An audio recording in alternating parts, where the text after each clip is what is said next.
All right, so I got it recording. What we're going to do is let Tom speak tonight, go over his presentation, and then we will upload this to YouTube so that if there's anyone that's interested in it that wasn't able to attend tonight, I know there's quite a few people that weren't sure how to get on Zoom. We'll go ahead and post that link for them so that they could go back and watch the replay. I want to thank everyone for taking the time to come out tonight. Talked to Tom a few months ago about this whenever we started the Mid-Atlantic region. Thought this was a great idea. Greatly appreciate Tom giving his expertise on this. I don't know of anybody in the club that's more knowledgeable about the Hollywood than him, but I will let him go ahead and speak, and we'll start here where Tom can tell you a little bit about himself. All righty. Well, good evening, folks. And for those of you who are just joining us, my name is Tom Mulligan.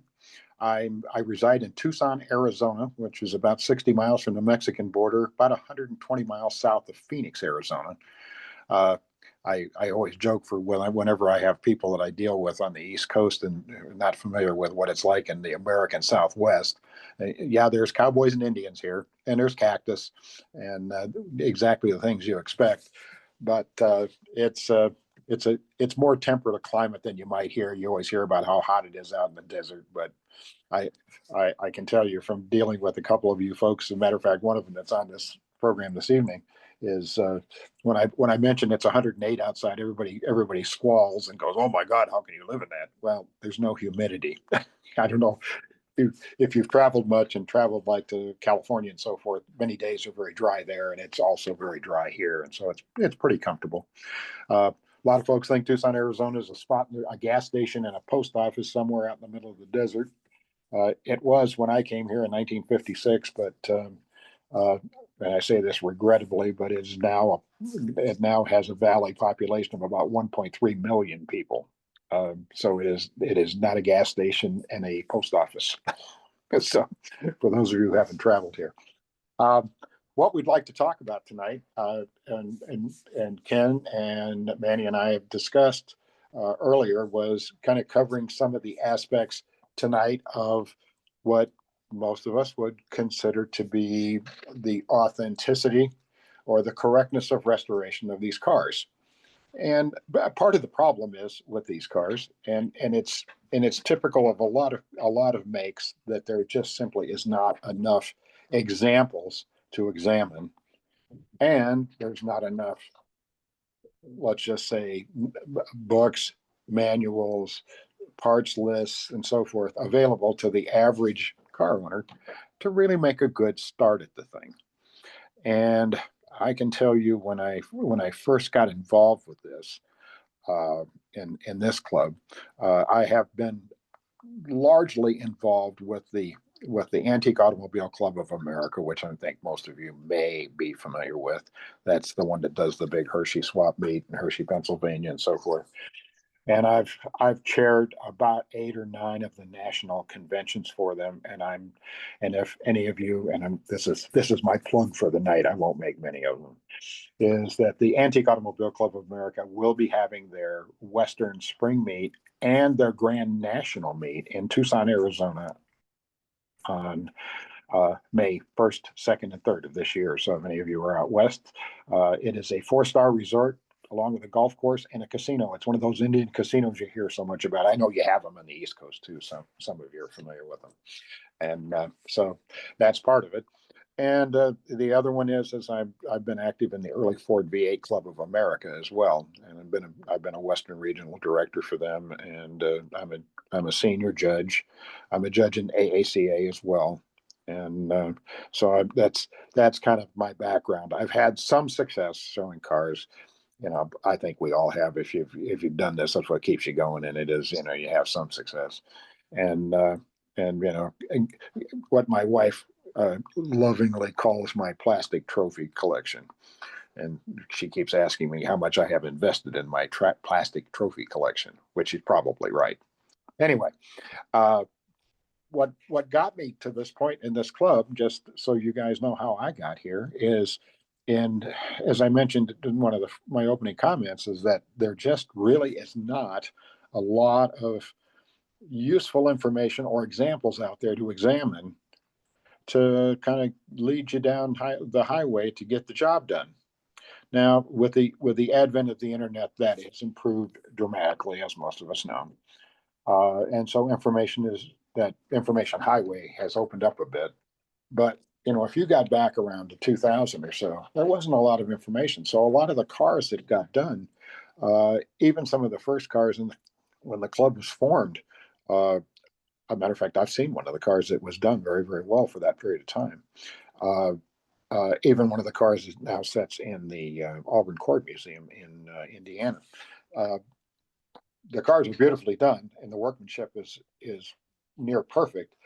Uh, where the fault lies is that because of a lack of information and good examples, people don't necessarily have the vehicles as authentically done as is possible today. And so if you're an owner of one of these cars and you're ready to embark or have embarked on a restoration, or you want to upgrade what you presently have, it's very possible to do so. And when I say possible, is that some of the things that were not available uh, to get your car as authentic as possible, this simply didn't exist either in new old stock uh, or in the reproduction area. Now, I just want to speak very quickly about reproduction and new old stock parts. New old stock parts were, and if there's older members on this program this evening, they're probably keenly aware that there was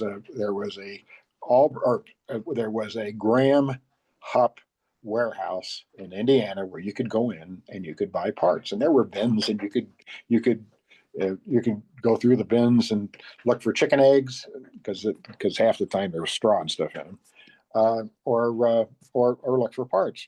And over time, people kept moving things from one bin to the next, and things got kind of messed up. And I mean, you had to know what you were looking for sometimes to find what you needed. Uh, but it's possible, and the parts were new old stock, and there were far more than you might suspect were in that warehouse. Ultimately, the warehouse, because of the death of the owner, finally closed, and the assets were sold to a fellow down in the Carolinas, and I think it's American Parts is I think the one who bought it, and then In Georgia. Pardon me. It's in Georgia. Is in Georgia. I'm sorry. It Okay. was, yes. Yes. Okay. I got it backwards then. Anyway, I know it's on the East Coast there, and then ultimately, from what I understand, is one of our members has bought the parts and moved them up into the area around New Hampshire somewhere, and I guess is inventorying them and identifying parts and so forth, and I guess building a warehouse. I'm not sure where all that's at this particular point. I don't even know if that person that's doing that's on this program this evening. If he is, feel free to chime in. Anyway, the parts situation began to dwindle, and so then, like most of the cars that there is interest in doing restorations, there is often a cottage industry that will produce parts of varying degrees. Now, those can be rebuilding of fuel pumps and water pumps and that kind of thing, or that can be things as cosmetic as fabric for the seats of the car, carpeting, glass, rubber parts, which tend to perish pretty quickly just because of the nature of them. And in some cases, oddly enough, even before World War II, plastics were becoming kind of vogue. At that time, most of them were made out of soybean. But if you're fortunate enough to own a Hollywood, or you own a Shark, need I tell you what the plastics look like? Probably when you got the car. Whether I know the Shark has much more plastic in it, so the dashboards really took a beating. I can tell you people in the club actually back in the day took it upon themselves to get some of this stuff taken care of. There were some people that made all the dash plastics for the shark nose. I understand Dave Spence is doing it now, and I understand he's just doing a bang up job with the quality of the products that are coming that he's been casting for these.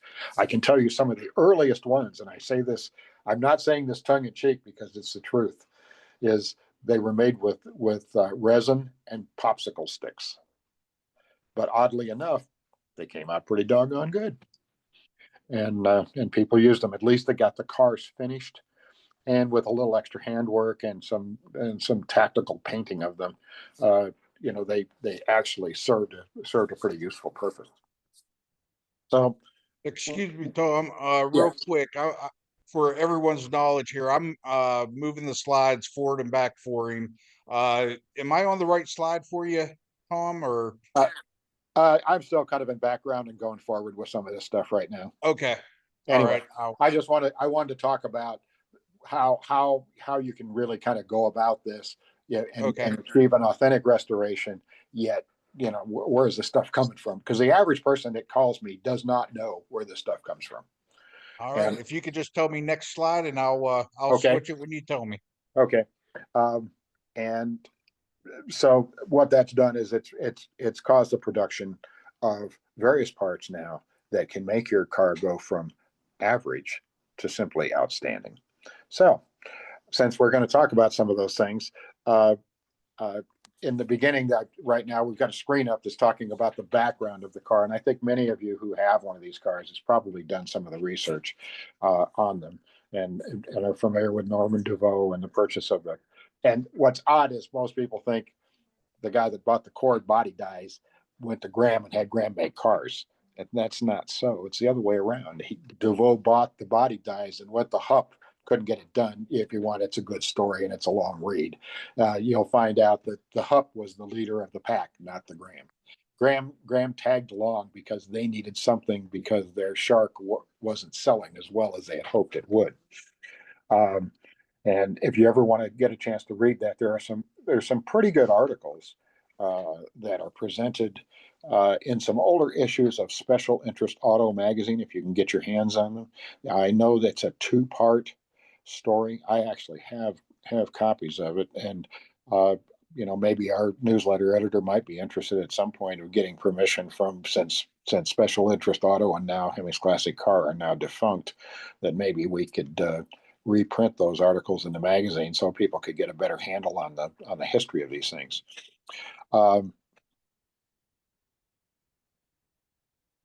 This portion of the slide also talks about engineering and tooling up for these cars. As many of you may or may not know, and from the history of the cars, is that the idea was that this ought to be a pretty easy car to build, and what happened very quickly was the car became not so easily to build. I think the roof, if I'm not mistaken, I'm gonna spout something off that I may be wrong, so I'll probably do that repeatedly through the evening. Is that the top is made out of like 7 pieces of metal, and in order to make that quickly in terms of stampings, no one had the capacity to do that. If you think about the manufacturing process, which I'll mention later, is that in order to make a part, you have to have stamping dies and you have to have a room big enough to stamp big things in, and I mean there's a lot to it. And if you think about cars from 1934, 35, they all had these little soft roofs in the top, because it wasn't because people, that the story was back in the day, the reason they did that is when it rained, you didn't want to hear the rain pounding on the roof of the car, which is baloney. The reason they didn't do it is they didn't have the machinery big enough to make the panels that big. That's why they have all those cars have that roof insert in the top, and that's the only reason. By 1936 and into 37, General Motors found a way to do it and started stamping them out. But they were the only ones that had the ability to stamp them early on. Ford followed suit, along with Chrysler, and the other independents followed suit in the late 30s. If you know anything about the Great Depression, we were doing really good. By 1936, things were starting to improve, blah, blah, blah. And by 1938, we're right back in the hole again. So it slowed up a lot of advances in the technology to do some of these things. And unfortunately, Graham did not have the resources to make the stampings, and it slowed the production of these cars to a crawl. If you've ever wondered why there were only 1,800 cars made of one and about 329, depending, so whoever number you want to listen to for the Hub Skylark, it was simply they just could not manage production with these cars because they were just too difficult to do. Graham had hoped that the Hollywood would be the savior because the Spirit of Motion cars had been not the success in the marketplace that they had hoped they would be. And Graham had hoped that their relationship with Hup between the two of them, if they had got that thing going really good, could have been the savior for both. But there is a story out there that's the title of it is The Car That Killed Three Car Companies. And in this case, if you're fortunate enough to own one of these cars, it killed the Cord, it killed the Graham, and it killed the Hup, unfortunately. Yet they are some of the most beautiful cars during that period of time. Okay, Ken, if you want to go to the next slide. Want to talk a little bit also this evening about what the differences are. You know, some of you folks own cars, and I think the charm of these cars lies in the car being supercharged, but clearly not all of them were. You know, at the beginning of this adventure for Graham and Hup, you know, they expected to use Hup was going to use their larger. They felt like the way to mitigate the supercharger was with cubic inches, and quite frankly, I've since I own both the cars, I can tell you they both perform about the same. And the early cars, and I'm talking about the supercharged cars, which are serial numbered starting in the 700 series. Those cars had some differences in them. I noticed I've actually looked at was kind of I had some passing interest in buying another Hollywood, and one of our folks this evening, Manny Andralis, was trying to convince me to step up and buy the car, and unfortunately I probably should have, but I didn't. And it was the non-supercharged model. And for those of you that haven't noticed the difference, there are several differences between the supercharged and non-supercharged cars, other than the lack of supercharger under the hood of the car. The engine and all the drivetrain is basically all the same. Body's the same. Everything is on the car is virtually unchanged, with a couple of exceptions. One is the hood. On the side of the hood where the vents are, instead of saying supercharged Hollywood, it just says plain Hollywood. And I happen to have one of those emblems, and I found out how they made it. They took supercharged emblems and cut them off with looks like a hacksaw. You know, you talk about that they were kind of a little bit in the backwards department early on. Yes, they were, and then they kind of finish them off as best they could. But you could see the markings in one that I had some, and you know, obviously, in the engine compartment, you're going to see some differences, obviously, where the supercharger is. A lot of folks seem to believe that you can take a non-supercharged car and make a supercharged car out of it. And I don't know if Dave Spence is with us tonight, but if Dave is, he could quickly explain to you that there's no hole in the side of the block to hook up the supercharger to it. That's how the oiling system works. They casted the blocks differently, along with there's some bolt and stud holes that hold the thing on, that hold the supercharger on, so they will not enter. That you can't put a supercharger on unless you happen to have a Bridgeport mill and want to endorse changing the block where necessary, and you probably need another one to make sure that you got all your holes in the right places.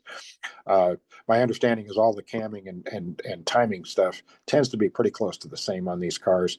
The difference, obviously, is the supercharger and the carburation. One thing that I would like to point out, and it's something that I've seen.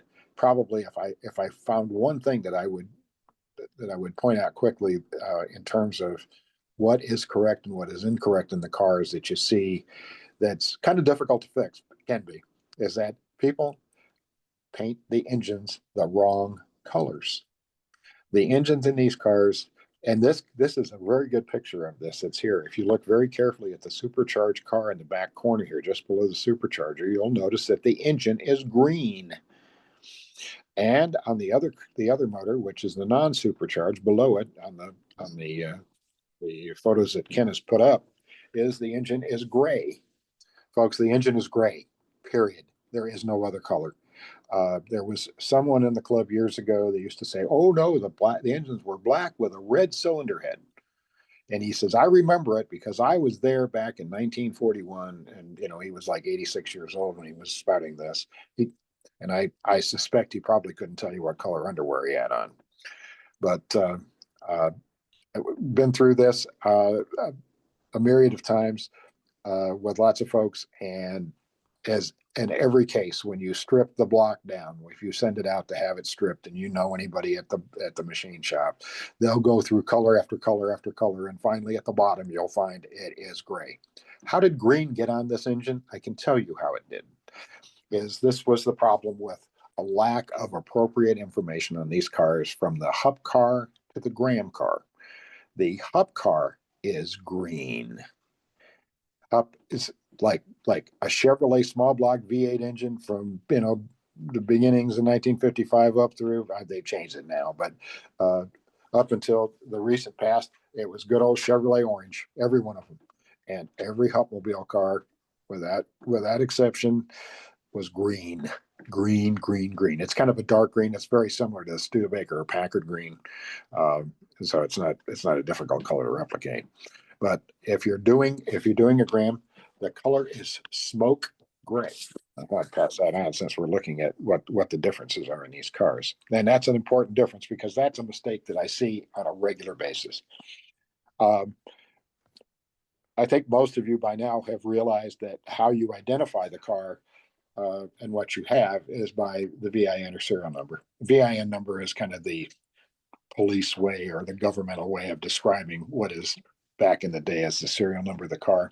There is no difference between a non-supercharged and a supercharged chassis, frame, body, doors, windows, glass, steering wheel.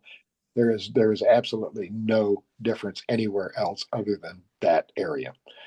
So, and the difference is if you have a 113 model, it'll have a 900 serial number. And if you have a 109, it'll have a 700 serial number. Also, the difference between the 1940 and the 1941 models is really quite small. But yet, if you're around the cars enough, you're quite familiar with it. The most obvious one is to jump in the front seat and look at the dashboard. The dashboard on these cars often is pretty much on a 1940. It is machine turned. They used to call it engine turning, and in 1941, it is a snowed out background with some polished stripes that are vertical on the front face of the dashboard. And that's one of the easiest ways to tell a 40 from a 41. If you just walk up to it, you want to know what year it is, because that's almost the most obvious thing that they really did change. There were some minor changes in colors and so forth, and with these cars. And what I would suggest if you're doing one of these cars is start shopping around and finding some color chips for your cars. A lot of cars have gotten painted, and they see pictures, and so and I don't blame them, because I would probably do the same thing if there wasn't anything else out there. But they would look at pictures and come up with colors. Oddly enough, like the maroon color that is very popular with these cars is actually a metallic, and most of them that I've seen are painted are not metallic. So it's immediately the color is way off. The metallic also, a lot of people don't believe that metallic even existed in the pre-war era. Oddly enough, metallic began about 1933 with the Chrysler Corporation. They were the first ones to use it, and as odd as this may seem, most of the early paints were actually formulated using fish scales. Kind of odd. It later became ground up aluminum and other types of metals to get that little sparkle. And today what you see is a lot of pearlized metallics that are very bright and and quite often very attractive. So again, I always say it's your car. You can do whatever you want with it. But one way to preserve not only the authenticity of the car, but also preserve the value of the car is to choose colors wisely. Can you want to do the next slide there, Ken?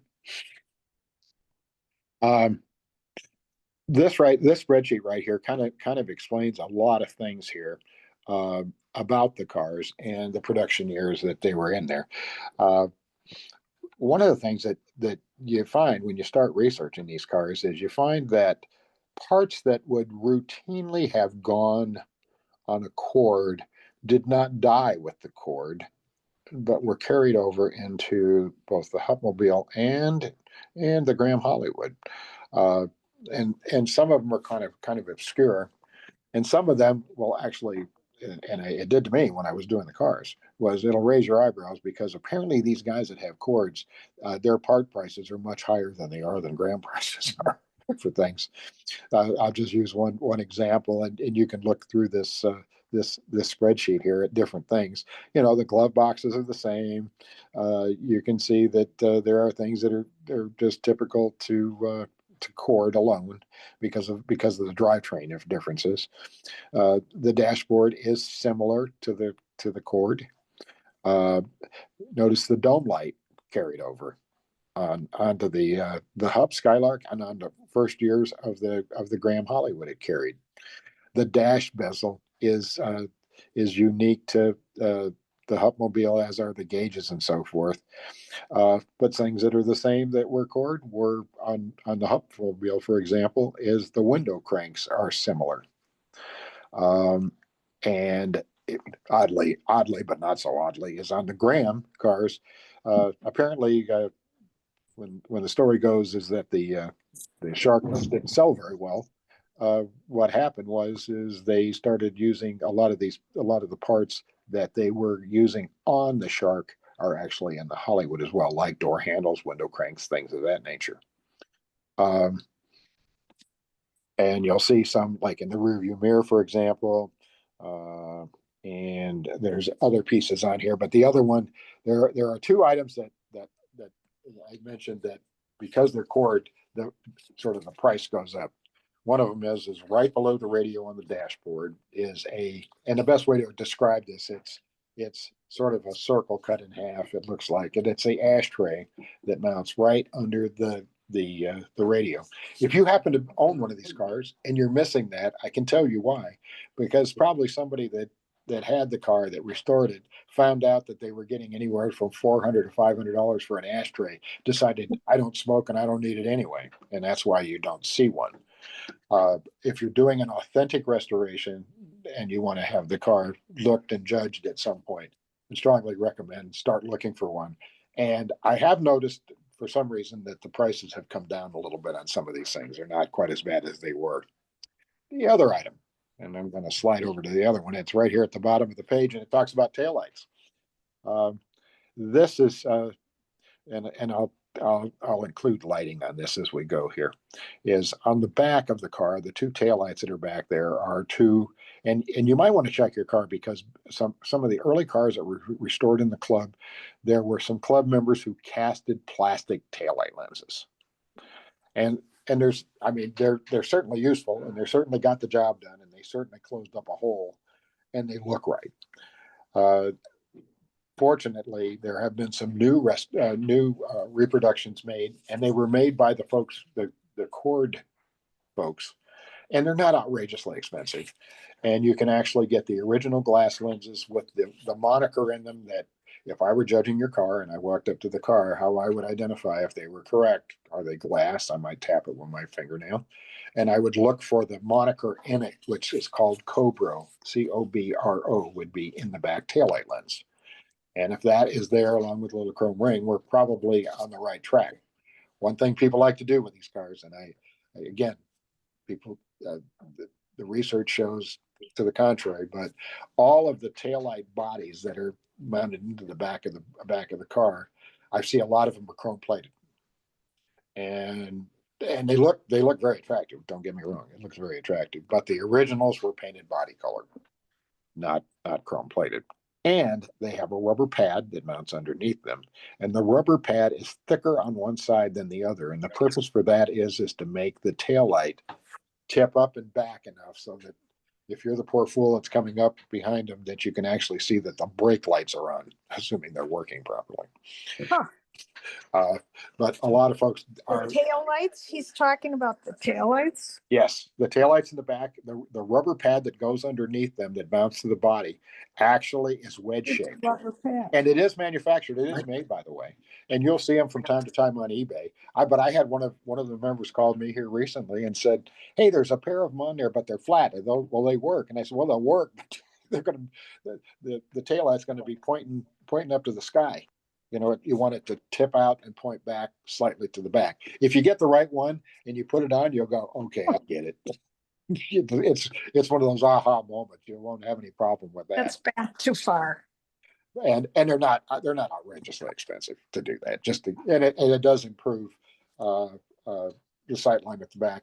I'm just going to drop this in the middle of that conversation because I think it's important to know is there is a lot of different. If your car is a tour car and you plan on using it a lot, people believe that when they pull up behind you and they're anonymously driving the car in some form by talking on their phone, and we all have it. It doesn't matter where you live in this country, and these taillights are not particularly bright. There are a number of options available to you now. I personally have in my car, I have halogen bulbs on mine, they're a little hot, but they're also very bright. They're like twice the brightness of the standard bulb, and they just flip in the hole and you twist them just like you do any other bulb, and you're done and go away from it. There's nothing else you have to do. The other one is they are now, the technology for LED lights is jumped leaps and bounds. I don't have personal experience with them, but they are bright. And if you're going to tour the car, the last thing you want to do is have some poor guy plow into the back end of you.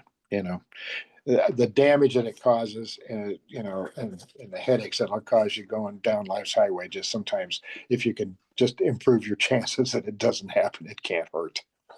I said I'd mention a little bit about other lighting, and Ken, if you want to move on to the next one, and I'll just cover this lighting thing, and we'll go on to engine differences. The advantage to lighting on these cars is years ago, and I'm going to make this as brief as possible because I'm going to run past my time here. Is some of the first restorations that came out of this club and others who were just restoring the cars found that a lot of them had seal beam headlights in it. The ones that you have may have seal beam headlights in it. And there was discussion, and Mike Burkholder, bless his heart, and Mike has been extremely helpful. Matter of fact, the reason I'm doing this today is because of Mike Burkholder, because I found that this club was the most cooperative club of all the clubs I belong to and helped me more than anything. And the guy that helped me the most was Mike Burkholder. So I tip my hat to you, Mike. And that being said, I'll explain further. Is Mike's book says that in 1940, seal beam headlights became the norm in the marketplace in the American auto market. And that is true. It is true. And all the cars converted except a few Hudson's, Willis, Graham, Hupmobile, and others did not. They weren't ready to go to a seal beam headlight yet. They hadn't built their infrastructure wasn't ready to do it. So they continued on with their bulb and reflector headlight. As you know, these cars were produced from roughly the second and third week of April till about the first week in September, except for the Hupmobile. It kind of died about the first week and a half in July of 1940. Not if you have a 41 car and you believe your car was made in 1941, no vehicle was produced for these cars, and none of these vehicles were produced beyond the first week in September of 1940, even though it might be in 1941. That could be another whole story about which cars are 41s, which cars are 40s, how you tell a difference. It has a lot to do with BIN numbers. Anyway, so Mike's book says that early on they had bulb and reflector, but they converted to seal beam. Well, there's no evidence of that. And one of the things that I did tell Ken tonight was I'm in possession of the original parts manuals to these cars. And the club now is in possession of the blueprints. And I can assure you from my discussions with those who, I haven't talked to Mark Stryker specifically, but I know he had them for a while, but so did Mike Burkholder had them. And he even said, you're right, there's nothing in there about sealed beam headlights. So if you have sealed beam headlights, if you want to do the car correctly, this is the set down moment, is the headlight lenses for these cars have become almost unobtainable. And if anybody has a pencil and needs this information, the headlight is 17450. I wrote it down tonight. I'm going brain dead here. Is 17454 is the headlight glass lens number. And what's interesting about this, if you can get all the bits and pieces to it, which aren't many really. There's a headlight ring that goes on it, and more than likely you have that. And what you're probably missing would be the inside reflector for the headlight. And then the rest of it's wiring in a bulb. And Y&Z Wiring Harness Company in California makes all of that, and that's easy to get. So it's not, again, it's not cost prohibitive either. Now, what the problem is the lens. The last lenses I've seen, and I know there's some that have searched them out. I know Mr. Hundralis has been on active alert for headlight lenses. Is the going freight for these things is about $1,500 a pair right now. I know that's another gas moment along with the ashtray in the front of the car. But if you have sealed beams in the car, the best thing to do is when you go to Hershey or go to Swap Meets, write down this number. It's a bi-ray lamp lens, and start looking for that lens because they're out there. And I can assure you that I have bought them for as cheap as $100 because somebody didn't know what it was. You go to a swap meet and there's a bunch of lenses on a table, and you go, oh, looky here. And when you pick it up for $100 or less, I've actually picked them up for less even. But I can assure you that the guys who specialize in that, well, I think his name is Axelrod, is a guy somewhere on the East Coast that sells headlight lenses. I believe Manny Hundralis was able to find one from him, and that's been in the last about 5 years, I believe, if I'm not mistaken. So there's not a lot of them out there, but they do pop up. And the thing to do is, if you're an eBayer, watch there. They show up there occasionally. And again, watch swap meets and other places for these. So that stuff is there.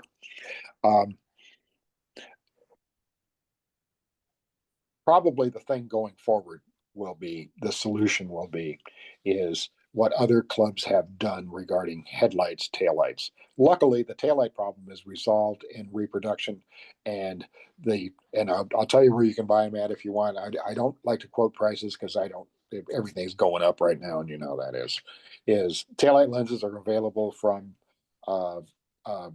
the Cord automobile shop in Broken Arrow, Oklahoma, and they have them, and they're brand new. The last time I bought one, I think I paid $80 a piece for them, but they are dead nuts correct. It's a reproduction. You can't tell from 1941. And the headlights, I think the solution going forward is probably going to be to recast these in acrylic at some point. Now, if you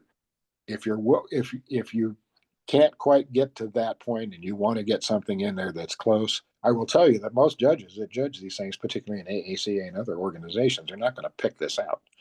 Is the Packard headlights from 1938 and the Junior series, which is the 110 series, is a dead fit for these. They're just the only thing where they're off at all is just I'm going to say maybe 1 or 2 degrees in terms of dead straight on, because of the way the headlight fits in the side of the fender. It's not quite exactly straight, but you never notice the difference. And it is, those come available with some regularity, but I have been told recently that even other people have figured that out, and the price of those has gone up as well. So, but those are important items to getting your vehicle close to as authentic as you possibly can. the other thing is on restoration of these cars, and this is when, if you were to call me for the first time and say, "Hey, Tom, how do you do this, or where do you get this at?" I usually grab you real quick and say, "There's a couple of things I want to talk to you about before we move forward." And one of them is about safety and protecting your life and the life of others on the road.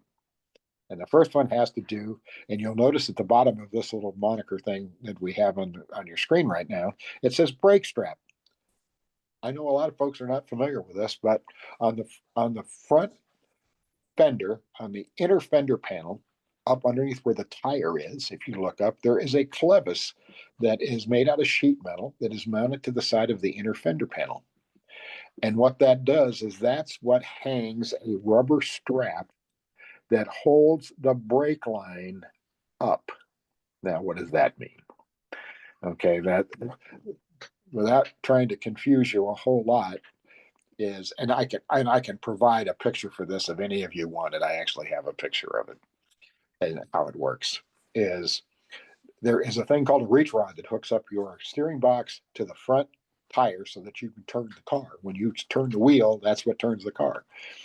But if you were to fall into a pothole and the tire comes flying on up and you're steering the car, it can catch the brake hose that sends brake fluid to the front wheel cylinders and rip it right out of the backing plate of the car.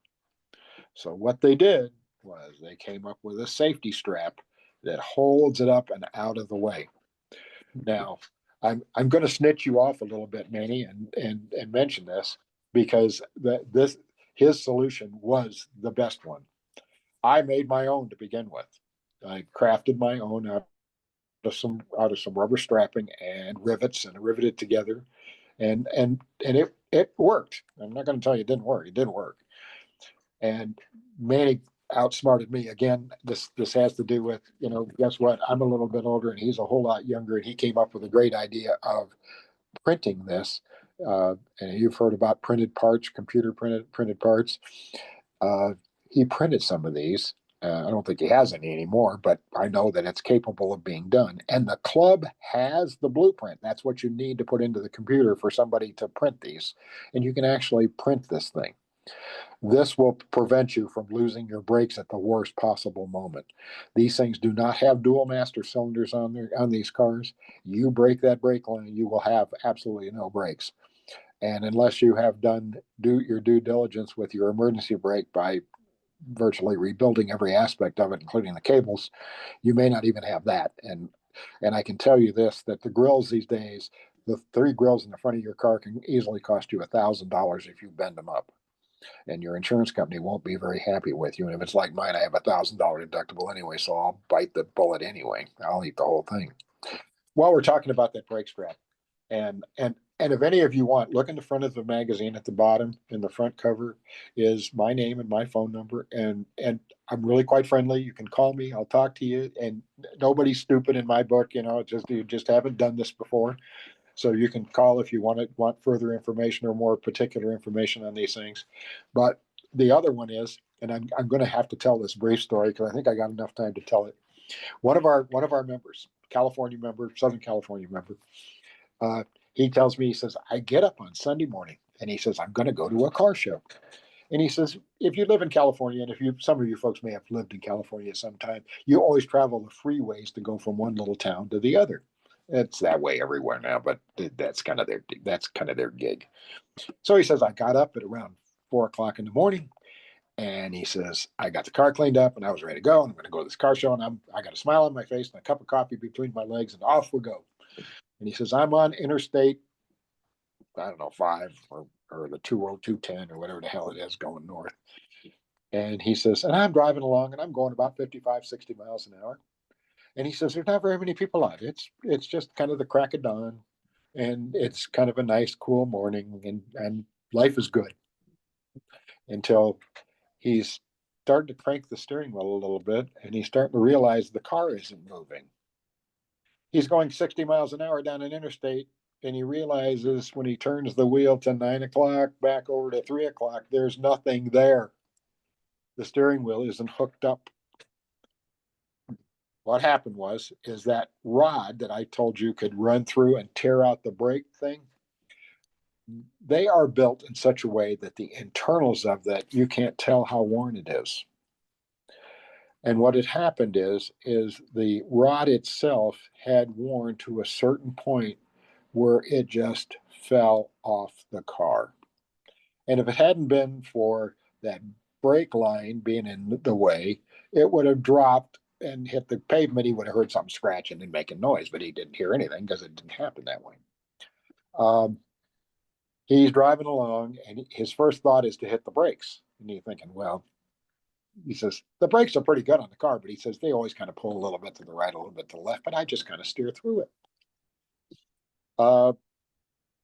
He's got his foot off the gas, and within minutes, the car is starting to veer off into the median. And his fear is he's going to go into the median and through it and out the other side and end up a hood ornament on a Kenworth coming in the other direction. And he can't, and he's afraid to stop the car. Well, it had rained the night before, he said. And he said, as it went into the median, luckily the median was dished. And there was water in the bottom of it, and it was muddy. And once he said, I hit that, that slowed the car down to about 20 miles an hour, from 60 down to 20. And he says, I thought I was ready to pull the handbrake and call it good and hope I'd get out of this damn car alive. And he says, I look up and here comes the cement abutment coming right up in front of me. And he says, by the grace of God, I went between the two pylons from the freeway going overhead. And he said, I hit nothing. I grabbed the emergency brake, pulled it really hard, got the car stopped.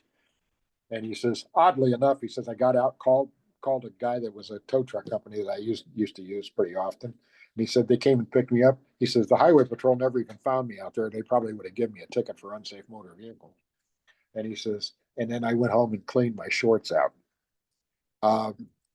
Moral of the story is this, is the front end components on this car, the way they're made, particularly the reach rod. And if any of you need any further information, I can show you how I've had them made. They cost about $65 to have made. They're not very expensive, but they will keep you from killing yourself or killing somebody else. All of these cars now are between 80 and 90 years old. And you know that you haven't been able to buy a part for these cars for probably since the 60s. And for those of us that are a little bit older, the 60s was yesterday. But if you do the math, it's been quite a while ago. So if you'd like further information on this, I'd be more than happy to provide it to all of you. And if Ken, we can actually add this to the next time if you like, and I can show how to make some of these things.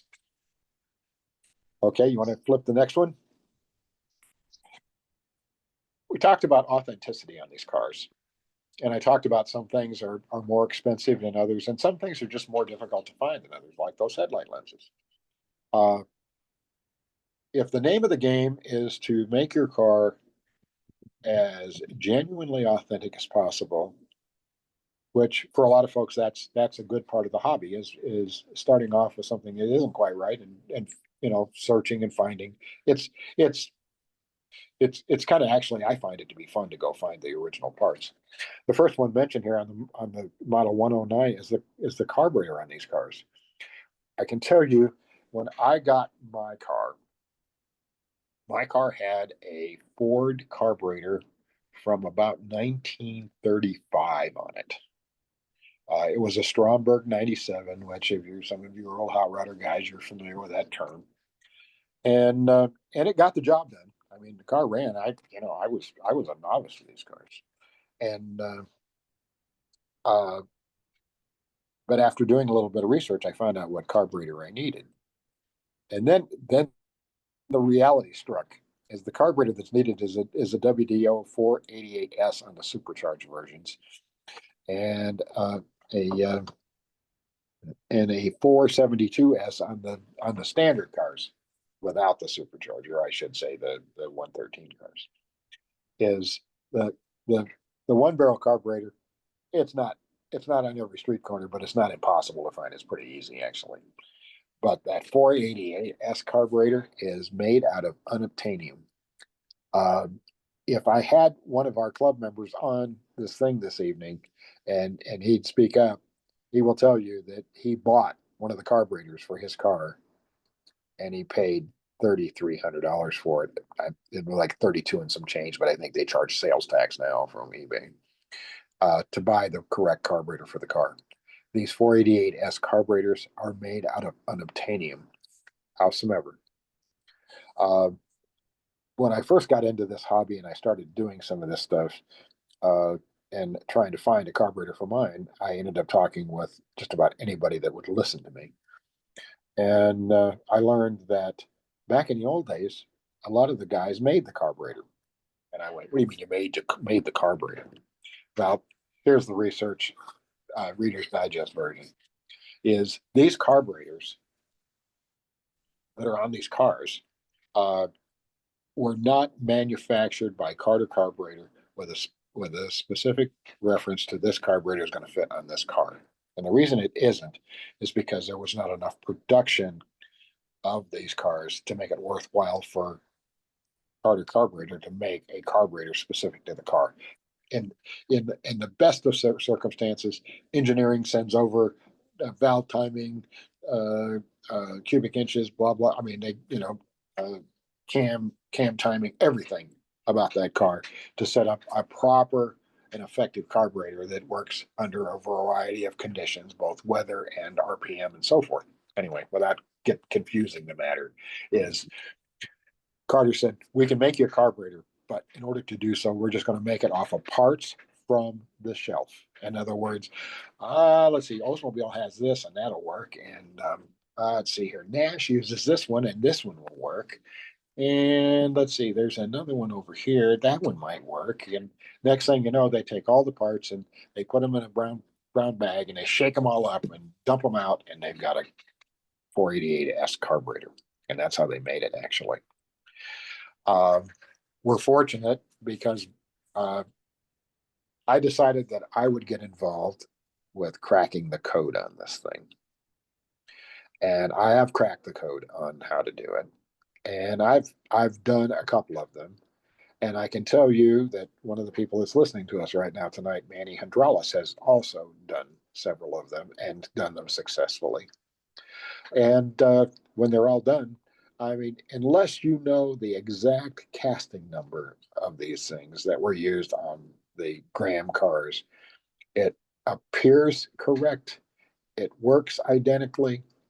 And how we got them to work perfectly was the metering rods, which kind of dispense the fuel into the engine, have to be specific for a supercharger. And I got to tell you, I'd like to tell you tonight that, the answer is it needs to run leaner. The answer is it needs to run richer. And I got to tell you, I don't know. I don't know everything. But I found a guy that does. And it is, and as far as I'm concerned, there's nobody that does any of this better than this guy. And I know a lot of you use different folks and have had various results, but I'm using nothing but Daytona carburetor for the rebuild of these 488S carburetors. Why? Because he's made the clones along with us. He has made the carburetor kits for these cars, which nobody else has. If you buy a carburetor kit for a 488S, you're getting his carburetor kit. Okay, he's the one that makes them. And when you send the carburetor to them, the carburetor that you get back will absolutely floor you. It is every screw and nut is brand new. It has been replated to its original coloring on the bodies and on all the linkages and all of that kind of stuff. So not only is it mechanically correct, but it is also cosmetically correct. I have to tell you, I've had every carburetor I've ever had done, and I don't want to stay on carburetors very long, but every carburetor that I've ever had done, usually because of this new gas that's out there, there's always a ear of corn stuck in it somewhere, is, it clogs up fuel systems. And most of you probably experienced that if you've got a cold car and you messed with them at all. But I got to tell you, whatever they're doing to build these carburetors, I finished my Graham in like 2011, early 12, and I never had a problem with that carburetor clear into the 20s. In other words, I normally will, at a certain point go, okay, I guess the party's over, put it in a box and send it back to Daytona and have them clean it up and put it back on again. didn't have that problem. So it might cost you $100 more to use Daytona, but if you can get 10 years out of that carburetor without having to rebuild it or put a kit in it, what we used to call a jiffy kit back in the old days, is you're definitely miles ahead. Um, uh, we put on this the fittings for the heater, and if you actually have an original heater for your car, and if you wonder whether or not you do, is the original heater for the Graham Hollywood is a real simple heater. It's really the Studebaker heater from 1940 and 1941 with a Graham emblem on the front. And so instead of saying Studebaker on it, it says Graham. And uh, so they are out there. It does take a little bit of searching, but I find one pretty quickly, actually. The other part is how you hook up all the water pipes to it. There is a specialized fitting, and this was another one of my long and arduous journeys to find. I have a couple of parts on my car that took forever. This was one of them, is finding all the correct fittings that fit into the water pump, supercharger, and everything else to get the water going to the hot water heater. I also should mention is these cars also had a defroster that blew air up onto the dash. If you've ever painted your dash or cleaned it, right behind the mirror, if you look, there's a little steel plate that's kind of rectangular in shape with two screws in it. That's where the defroster duct goes. And our friends, the Butters up in Canada, are making the reproduction of that. So if you end up getting a heater, it's unlikely you're never going to get that defroster duct. But I had that done early on. I borrowed parts from me and a fellow named Johnson from the Hup Club. He had the bottom half and I had the top half, and we put them together and we sent them to Mike Butters. Mike made them, and he's still selling them. So I know if you want one, you can get one there. So I thought I'd pass that along to you. Exhaust systems.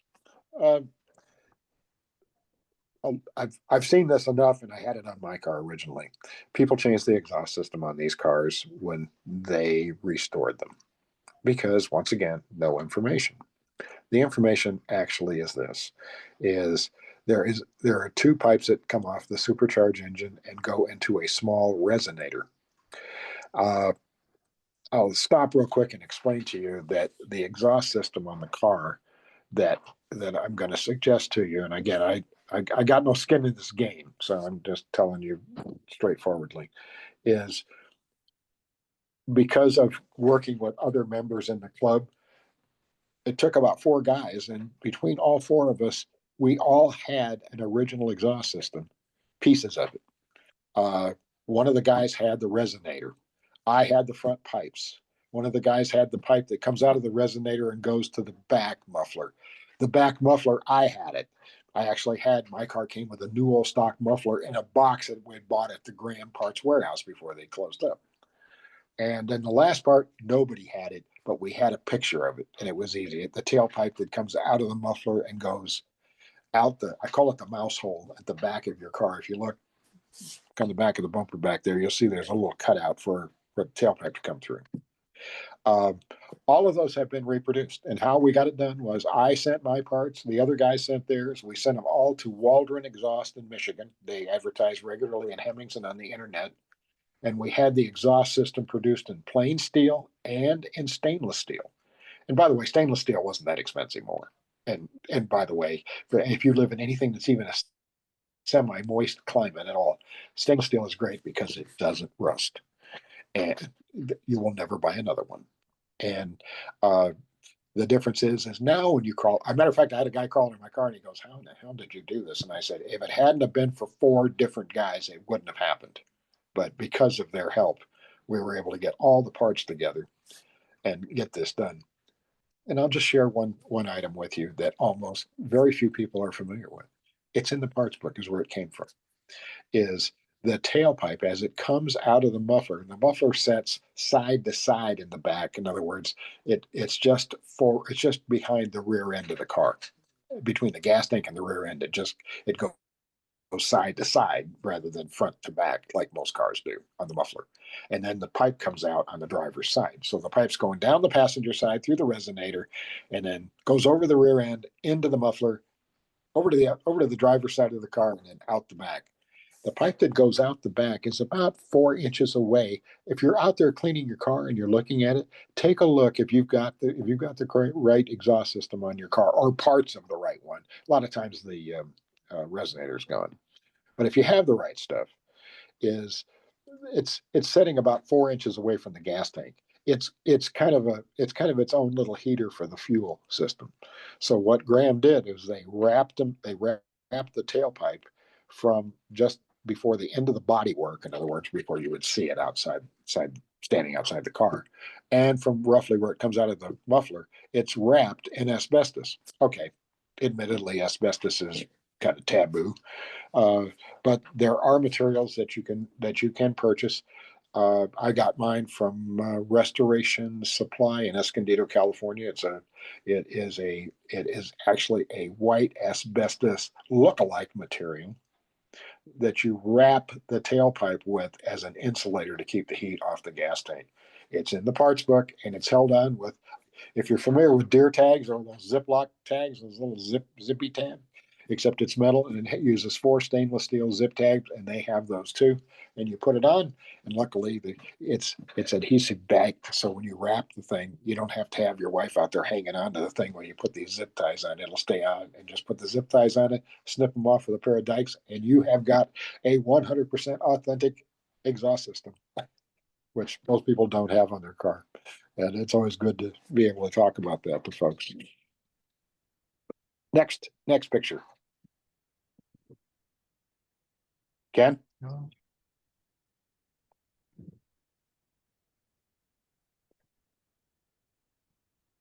Restoration items for authenticity. And I think it's probably a good time just to stop for a moment and understand that the cornerstone of a successful restoration begins with research. The research uncovers the authentic aspects of the car, and then good workmanship manner gets the job home for you. And some of these things here are just going to be simple things that people miss, and they just don't, or they're unaware of how to source things. One is the hubcaps. The same, and I see this often. And if you happen to have the right hubcaps and you've looked at cars, you'll notice that people come up with a rendition of the hubcap if you know what the correct one looks like. And in this case here, the picture you're seeing is a correct one. There has been a number of caps that look like this that people use, and they're not correct. Secondly, the Bowden family in the club produced a reproduction cap for these cars, and they're a wonderful cap, and they are beautiful caps. And their only failing is in order to make them, they made the base of the cap way too heavy, and it's not balanced.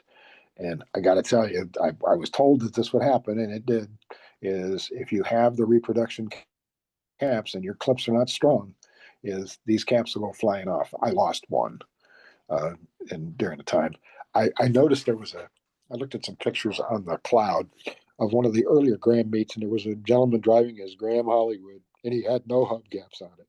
So I know what the deal was. He had a set of those reproduction caps, and they were going on a tour somewhere. And so he took them off and probably put them in a box in the back seat. But the correct ones are not heavy. If you have original ones, most, and not at least most of the major chrome shops and repair places around the country can take the skin, and there's just a skin on the hubcap. It comes off, it's made out of brass, and can take it off, take all the little dings and dents out of it, replate it, and replace it back on your hubcap and send it back to you. It's pricey, I admit, but there is no other source. I use the term NOS, if you're familiar with that, and looking at new old stock parts. NOS also stands for no other source. So if you've got hubcaps and they're originals, I'd strongly recommend consider the restoration process on them. I've done them. I've had some done. I've had mine done. I said, of course, everything has gone up, so it's hard to quote prices anymore. But I think mine cost me like $700. But I think the price is up a little bit from that now. The caps have no logos on them. and the outside diameter is listed here along with the inner diameter. So if you have any questions, you can always get your micrometer out and hit it and make sure it's the right one. Because again, there's some other caps that look similar, but they are different. I will mention this only because we didn't add it in here, but it's probably worth understanding and knowing about. The cars originally came with a hubcap and a trim ring. The trim ring, if you have some and they're getting a little gnarly. I know when I bought my car, they were. Matter of fact, when I bought both cars, they were both kind of gnarly. And I thought, well, they're not that bad. It's always, it's not that bad. And then the car gets better and better and better, and now they're starting to look that bad. Bob Drake Reproductions makes trim rings. They are on the internet. They are a company that's been around a long time. They're not a fly-by-night. They're not a scammer. They're a legitimate company. They're a Ford parts supplier. Oddly enough, the trim rings on these cars are 1948 Ford 16-inch trim rings. That's what they use. They're identical. So if you want to get a set, you can buy a box of 4 of them. I think they're even under $100 when they have them on sale. So, and they're really nice. I will also tell you that there are other accessory items that you can add to this. There is an inner cap as well that's available. If you've looked at these cars at all and really have messed with other cars, you'll find that a lot of the mechanics on this car, they outsource stuff. Graham outsourced like their braking system and so forth, and wheels. For example, like all the rims on these cars are 1937 Plymouth and Dodge rims. So if you bend a rim and you just need a rim, go to the swap meet. You can buy Plymouth and Dodge rims. They're pretty easy, 16-inch wheel. Anyway, so that should help you get some good wheels, especially if they're rusty and you don't want to mess with them. So that solves that. They also bought a lot of parts from Mopar, including brakes and other things. But one of the things they bought was there's an inner trim ring that goes on. The first ones were the 1936 and 37 or Mopar ones were a bit smoother. They have a little bit of a line in them, but they're smoother. And these cars came out in 1940 and 1941, and Mopar changed the the the difference in the inner cap, and Graham still lists that in their parts thing. I will tell you this: I went to Hershey. Oh God, probably 5 years ago, and how I found this out was I was ended up talking to a guy who had a Graham, and he, of all things, I don't know why he did it, but he had it there. He had this spare tire that had the Graham hubcap on it with the inner trim ring with the outer trim ring on it. And so, Bob, I'm on this like a June bug, and I'm taking pictures of it because I'm going, I mean, it's a if you're familiar with the correct tires for these cars, they were U.S. Royal or Royals back then is what they were called back then. It had the 625, which was the original tires of the tire. I mean, everything was right as rain here. All the evidentiary value items you'd look for. And sure enough, here it is this inner trim ring. And sure enough, it's the same one it was used in 38, 39, and 40 Chrysler product cars. So if you want to go with the inner trim ring and you want something a little more dazzling, if you look at my blue car, you'll see that I had them on that one as well. And I do like those. They're very, very nice trim ring. And there are other examples. And I will tell you this, and since we're on this, and I'll make this quick, is if you really want to go off the end of the cliff with this, is Graham offered in 1940 and 1941 to chrome the entire wheel. For those of you that remember the 60s, when we used to get chrome reversed wheels, used to be the hot lick thing on your car in baby moons. These cars actually came with chrome wheels. And if you kind of look at the hubcap, guess what? It's almost a baby moon. So if you wanted chrome wheels, take them to the chrome shop and get out your Visa card, because it'll cost you a bit. Let's go on to the other item, trunks. The trunk mat with these cars, and I have to tell you, the first time I was working with these cars, I was looking at other materials that were typically, again, lack of information, no good source of data. But when I got the parts book, it talked about a trunk mat. But sometimes when they use the term mat, it became a broad-based term. So I can see why people used such materials as Birdex, which was a typical trunk lining material back in the pre-war era. People used a lot of different things. As it turns out, however, it really was just exactly what it said it was. It was a trunk mat. And there was a car for sale on eBay back probably in the teens. And I talked to the guy and I got him to take the tire out and take a picture of it close up. Car was in Chicago, Illinois. And it was considered to be one of the few original cars left in the country that had not been restored. And sure enough, it has a rubber mat in it. And what surprised me about the mat was most mats in that period of time that were made for cars, the lines or the ribs would go front to back, like to the front of the car to the back of the car, as opposed from one side to the other. Because if you got a whisk broom and you're trying to sweep it out with the lines, it gets kind of trapped in the lines. So that's why they used to do it that way. I'm guessing, but that seems to be reasonable. And I'm looking at this and it goes side to side. And he says, no, it's the original one. I've owned this car. He says, it's been in my family since 54. And he says, I don't think anybody put a new mat in the thing. And he says, so then another car came available, a yellow one. And so I got a picture of that one. Same damn thing again. So in the course of just doing what I do, I met a guy named Bob Lundgren out of San Diego, California, and he had a Hup, but his was basically a restored original car or well maintained original, and he had the mat, and he says, "I'm making a hot rod. I don't care about this crap." And so I just I have to say this is if you get grouchy about hot rod guys cutting up your cars, just remember this: the hot rodder is your friend because he could care less about all this original crap, and sometimes they'll just give it to you. And in this case, he did. He put it in a box and sent it to me, and I just I used the good old Arizona weather, put it outside in the sun on top of my hot tub, and after about 20 minutes at 105 degrees, that thing was like rubber. I mean, nice and flexible. So I put it in the car and fit it and everything. I went, my God, this thing fits perfectly. So, and I still have it, by the way. And I went looking for the material. And oddly enough, that pattern that's on there is still available through Home Depot's catalog services. You order things and it comes in versus going to store and buy it. So if you need it, I can tell you what it is, and you can make your own mat up. And again, very few cars have the rubber mat in the back.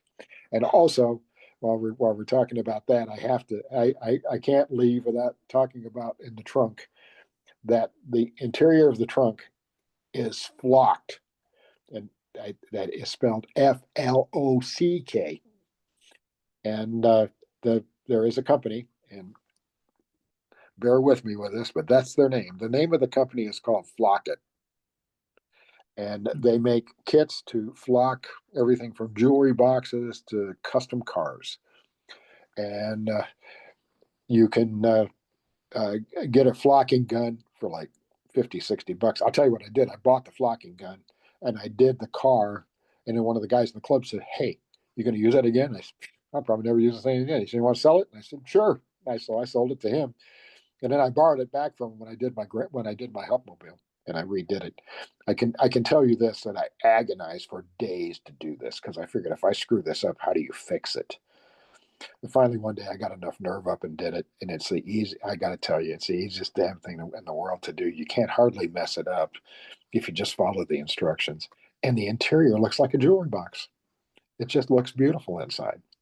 Uh, so uh, if you want to do one of them, the cost is very, very nominal. I mean, if you're going to pay your upholstery guy to make up a bunch of cardboard panels and and upholster them or make it look nice and all this kind of crap, you might as well just flock the damn thing and do it yourself because you'll save a lot of money and it's correct the way to do it. Also, and this is important, and this is important for all of you to know about, is on the spare tire in the trunk. Back in the day, I mentioned this earlier about the Hershey thing, about the tire being 6.25. That tire size is no longer made by any of the major manufacturers. So what do? And the club has basically set a standard that says, you can use a 650. Some people have used 600s. The 600 is a little too small. But There's a problem with the 650 tire. And the problem is it's just slightly big enough that you can't get the deck lid closed easily. You can do it if you prop the tire up sideways in the trunk a bit, but if you put it in the way it's supposed to go, the trunk lid hits it. So you put a 616 spare in the trunk, it'll get you home. It'll get you home. And it will fit properly in the back. And for those of you who are unaware of this, because I've had this happen to at least 2 of our members who have called me about this, what holds the spare tire down in the trunk is not some hook with a wing nut on it. It is a board that is 21 inches in diameter. It's a round board with 2 holes in it. One is so you can reach in and put air in the spare tire without taking it out of the car. And the other one is the one where the bolt goes through, which you can buy at the hardware store. It's 5.5 inches long, and I think it is 5/8 in diameter. And you can screw it down on there, and you're done.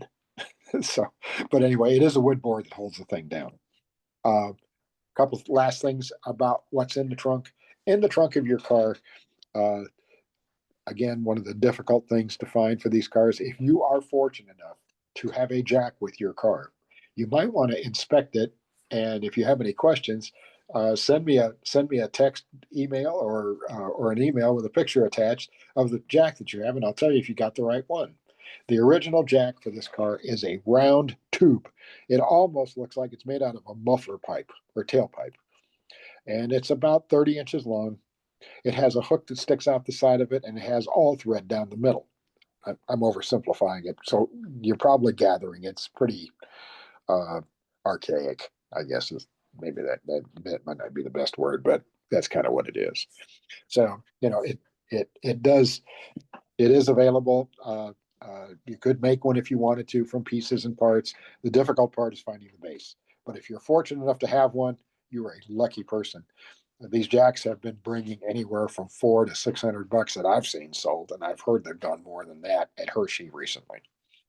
They are painted black, but I understand Kent has even talked about trying to reproduce them because they're also used in the shark nose as well. So, and I know there's some efforts underway with doing the bases and stuff with some members that have cast some out of bronze or whatever material those guys are using there, and so forth. If you're lucky enough to have Mike Burkholder's book and it's an older book, it has a lot of really good information. It has some that has been superseded, but it's still filled with, it's still worthwhile to own. It talks about the tools in the car, and the tools in the car, what it says is it comes in a rectangular shaped tool pouch with all the tools in it, which it perfectly describes the 1940 Ford toolbox or tool bag. The correct one is a tool roll, where you put them in little compartments, and then you roll the thing into a roll, and you tie it with a shoestring that's on it and tie it up. That's what's correct, by the way. And if there's any question about that, there's one guy that said, "Oh no, there's a fancy one that's an accessory that comes in a leather case."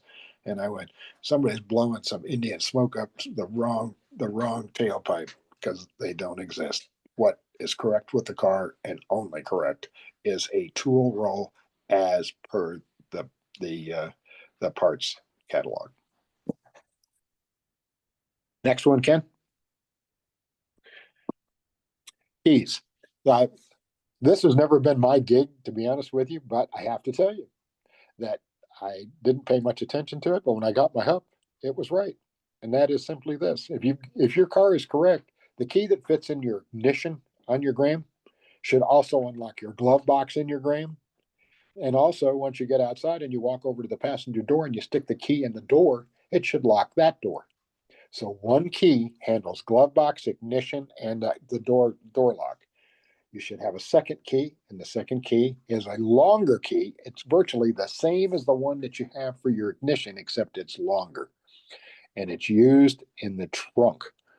And I can tell you that when I showed my car for the first time in AACA, I scored 399 out of 400 points, which is a pretty good score.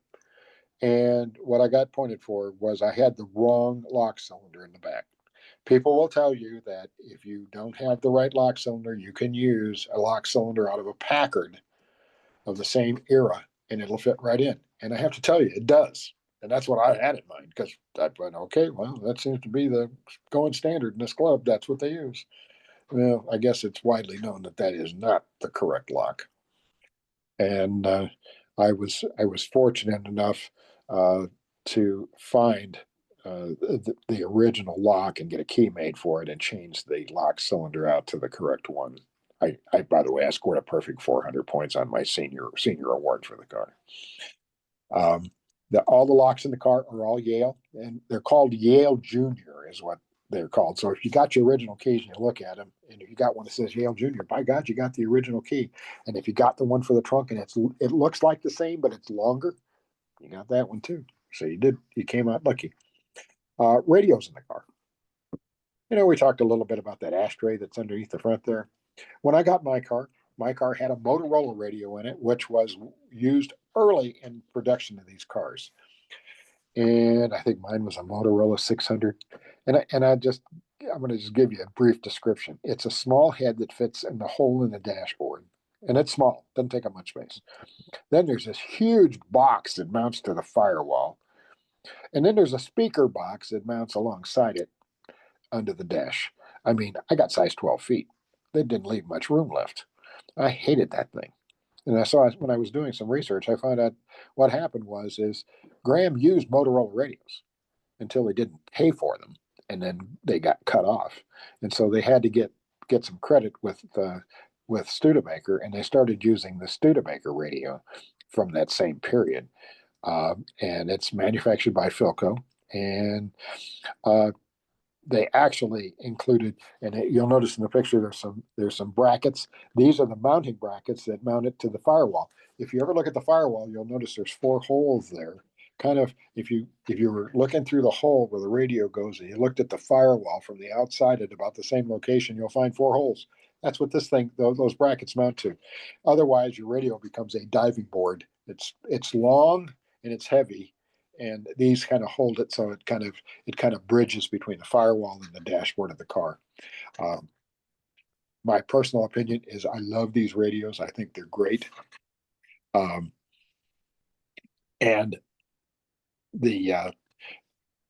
because there are a Philco radio, and I'm just going to say this because these are nitpicky items, but sometimes there's a way to split the hair on these things.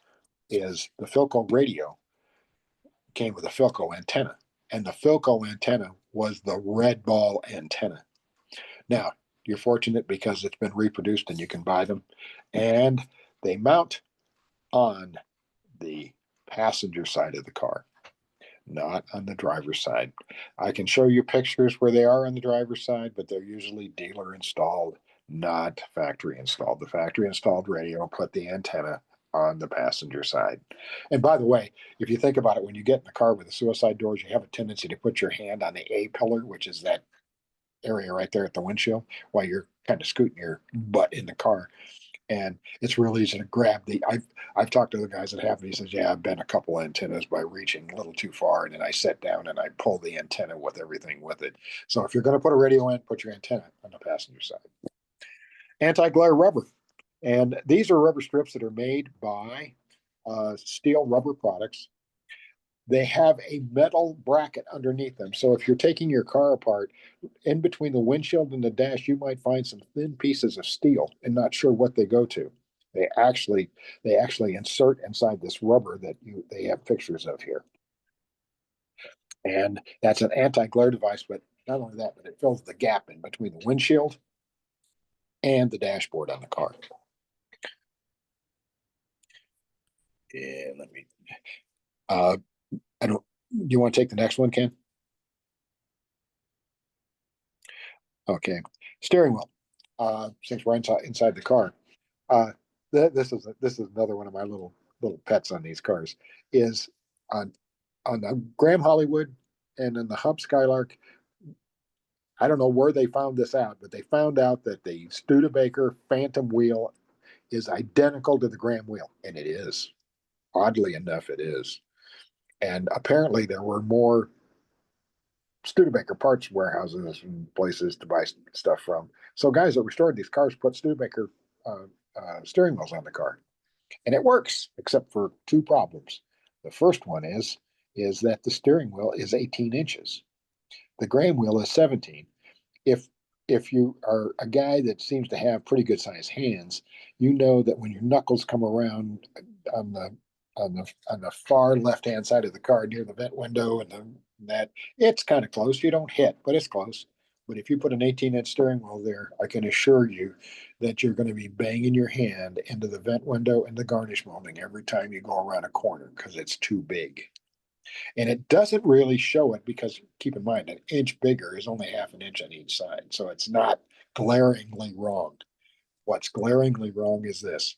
If you ever go to judge one of these cars at a Grand Meet and you look inside the car and the car's wheels are pointed straight ahead, the banjo, which is the tines of the steering wheel, should point like a peace symbol, with one pointing at 12 o'clock, one at 4 o'clock, one at 8 o'clock. If you have the 18-inch Studebaker wheel, it's a Y. In other words, it's backwards. In other words, it's at 2 o'clock, 10 o'clock, and 6 p.m., 6 downwards. And the reason that they did it that way, the reason it's backwards, so that it's a peace symbol, is if you think about where your speedometer is, when you're driving, you look through the speedometer, or you look through the steering wheel to see the speedometer. And if you're going straight ahead, part of the tines of the wheel are right at 10 o'clock and they're blocking your view of the speedometer. That's what it's for. That's why. Plastic parts. If you do have a car and you want to restore it, you want to get it prettier and nicer and better finish on it, is what really makes a gigantic difference is doing the plastics on the car. All of the knobs, and I'm talking about the wiper knobs, the gear shift knob, the horn button, the horn center that says Graham on it, the radio knobs, the push buttons, the headlight switch knob, the cigarette lighter knob, the knobs that crank up the windows inside on the window rollers, and on the ashtray. All the knobs, all the plastics have been reproduced and are available through a fellow by the name of Rex Miltenberger, who was taking it over. These were originally done by a guy named Tom Schrock, but Tom's health failed, and he had to finally give it up, unfortunately. What a great man he was, too. So you can get all of these. I just mentioned this quickly, is the cigarette lighter knob, which is always controversial. Most guys say, "Oh no, all the cigarette lighter knobs are silver; they're chrome." I've had guys say, "Oh, you're right on the rest of the knobs. You're right on all of them." I said, "Nope, the cigarette lighter isn't." So my argument is this: I said I would use the word preponderance of evidence. If you look at every manufacturer out there, you will find that all of them did the same thing. All of the knobs on the dashboard matched. They didn't do all in one and then they do one chrome with it at the other end. They didn't do it that way. They all matched. That was the first thing. Second thing is I finally got one. It took me a long time to get one. And I had Tom Schrock make it. And what it is, it's a copy of the ashtray knob on the dashboard underneath the radio. It's the one on the radio is smaller. The one in the cigarette lighter is the size of a cigarette lighter knob. And I went, you look at the two of them and you go, okay, I get why would the cigarette lighter and the ashtray knob be similar? Okay, well, that makes sense. Anyway, so that's the end of the story. They do actually make a plastic, kind of a creamy yellow cigarette lighter knob. And it fits virtually all the cigarette lighter elements out there in 6-volt and in 12 volts if you've converted. One thing I've started doing on my restorations that I think is it's actually I've actually enjoyed doing it when I first started, and that is a lot of the other makes now are requiring this as part of the judging process of the cars for restoration purposes, and it's called a window bug. Now that probably just flew over the top of some of you watching this evening, but the window bug in itself is this: every Ford or GM or any car you got, you go look in the little corner of the window when you're driving down the street and you'll notice there's something in there that it's all Greek to me, but sometimes it'll say General Motors. Sometimes it'll be the Ford oval with a little Ford script in the center of it and a bunch of numbers and letters and ASIT 345 or whatever. Just it's all Greek to me. But back in the old days, they all had this. Simplest part of this is that each company made their own glass, usually with cooperation from the corporation, whether it be Libby Owens, Duplex. There were a number of other ones that made glass out there. Graham's were Libby owned Ford, oddly enough. And no, it was not owned by Ford Motor Company at that time. Ford did end up owning it, by the way. You'll notice there's two bugs here, and they're different. And the bug at the bottom is the one for the vent windows, the passenger windows, the back windows of the car. In other words, everything except the windshield. The windshield one says high test and has an ASWS indicator and says LOF plate on it, safety glass. The difference is the optical characteristics of the glass. And by the way, that's still the same. That is still true today. Is the optical capability of a windshield is very clear compared to any other glass in the car. It has a much higher quality and optical standard than the rest of the glass. And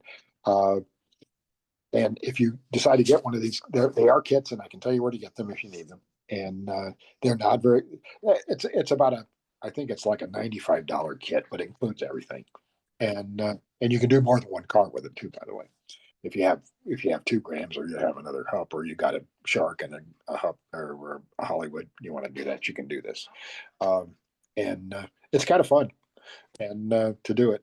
And it's kind of the Hobby Lobby kind of thing. It's got a decal you put on, and then you use this etching compound that you can actually buy it at Hobby Lobby, by the way. And you put it on, and then you wait 30 seconds, and then you take Windex and you spray it real heavily and wipe it off with a rag, and then pull the decal. Then that moniker is on your glass for eternity. But it's kind of cool. Again, these are hair splitters, I admit, but you know what?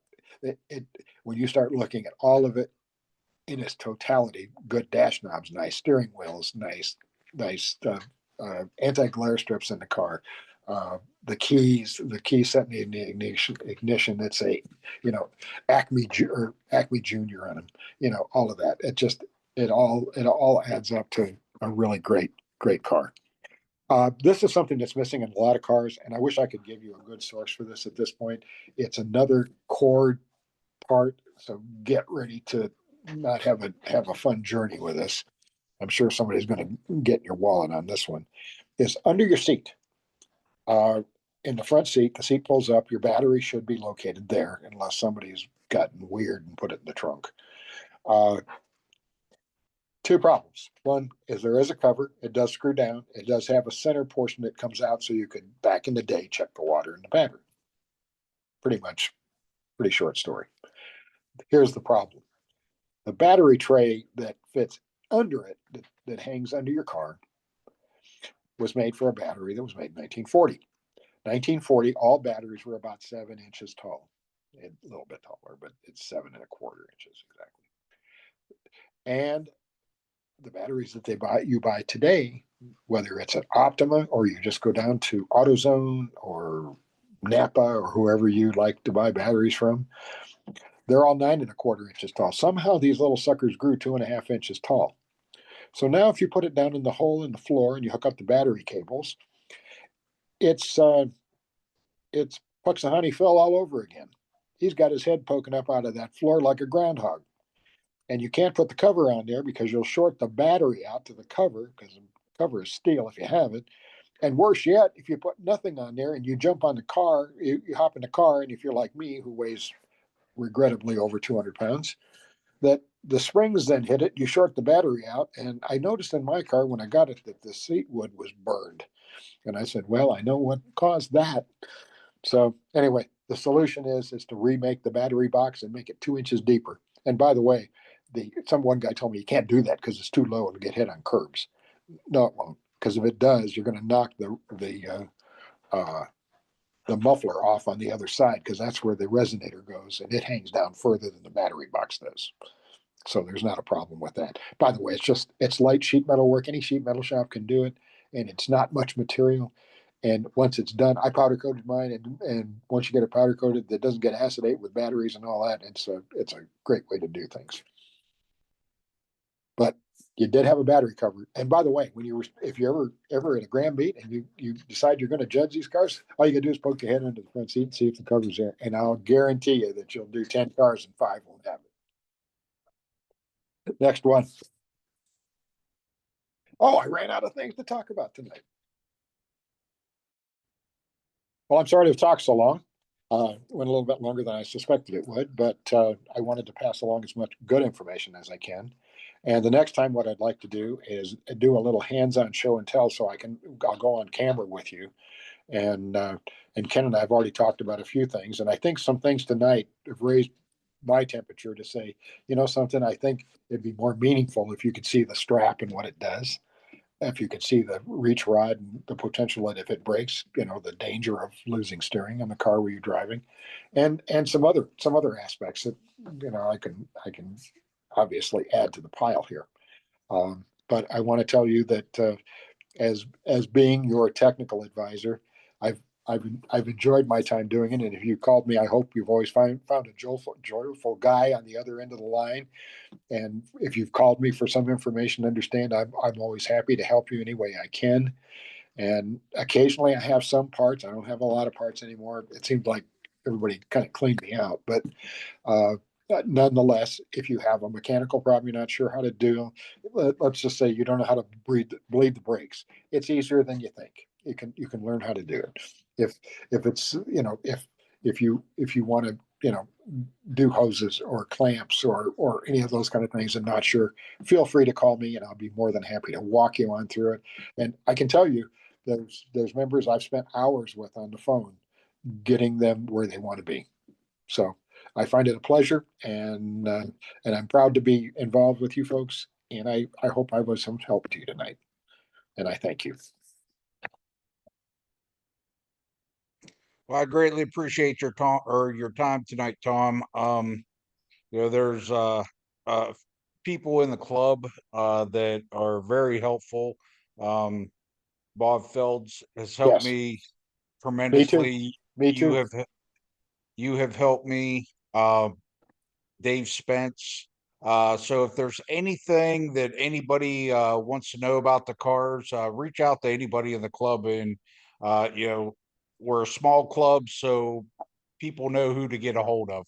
So I if you're I was just going to add this to this, maybe from what you're saying here, because it has occurred to me, and I probably even haven't discussed this with you. But at the bottom of the front page of the magazine is the people who are technical advisors. And I mean, there's been people in there like Milton Nichols, who I absolutely love, Milt, and that have done things, and now you and Julie have been doing a lot with the club store and so forth. Maybe it's time to highlight some of the folks in the club that who do that in the magazine, because I think there are people that belong to this club have never read that there is actually a technical advisor for their car at the bottom page on the front of the magazine. I just bet you there's people that haven't noticed it. Well, I will definitely mention that in our Mid-Atlantic region newsletter that goes out every month, and I will also write an article for the supercharger, get that submitted so that we can get that in there. And hopefully I'll be able to do a summary on this seminar that you gave tonight. If there's anything that people want to hear about, just send me an email. I'll be happy to send you the PDF that Tom spoke to refresh your memory. I know he has a lot of information going out tonight. We'll post this on YouTube so that people can share it with people that weren't able to get into the Zoom tonight, or just want to recap and rehear certain parts of it or whatever. Sure. So greatly appreciate your time tonight, Tom. I look forward to doing this again. I think it's going to be, I think it's a good thing. I think, if we can start passing on more and more information, I think it's going to raise the exposure to the club to some new aspects of doing restorations and being involved in this. And at the same time, it's going to increase the satisfaction of the members knowing that you're not out here alone trying to figure this out. there's people that have figured it out. You just not getting connected with the right folks. So Absolutely. And anyone that's listening in, are there any questions specifically for Tom? I put them to sleep.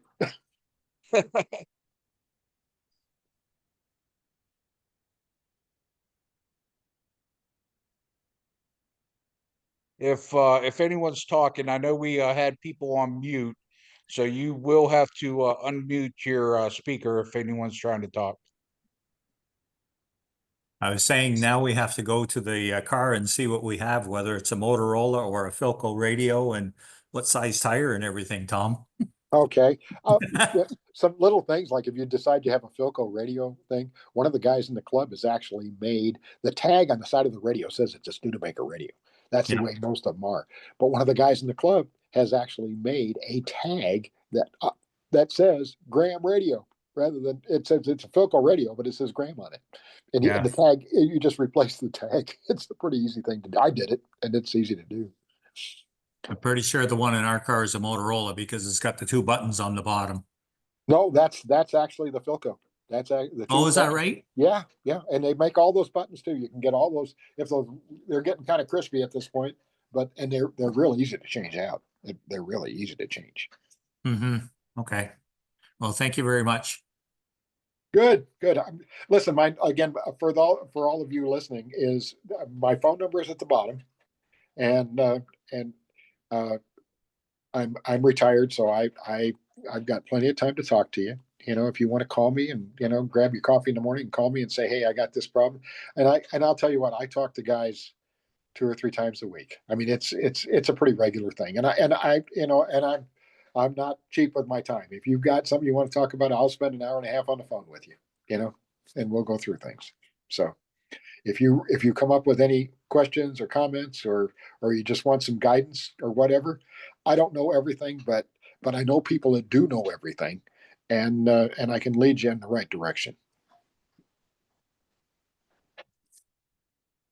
And for people on the East Coast, just remember that Tom's 3 hours behind us, so we'll Yeah, try not to call I'm him on at 5 mountain time, a.m. and Arizona does not do daylight savings. Oh, 2 hours, Ed. 2 hours. Yeah. It is 6:42 Tucson time. So we'll try not to call him at 5 in the morning.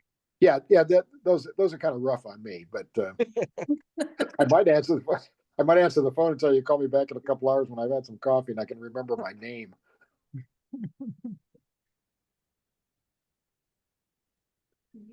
Ken, thank you so very, very much for all the work you guys have put in this, and Manny as well. And thank you for putting up with my crummy technical skills. And although I got on really quick tonight, I didn't have any problems. I just felt I must have made myself good notes on how to do this. So anyway, All right. Well, I appreciate it, Tom. I enjoyed it, and I truly do look forward to doing some more with this.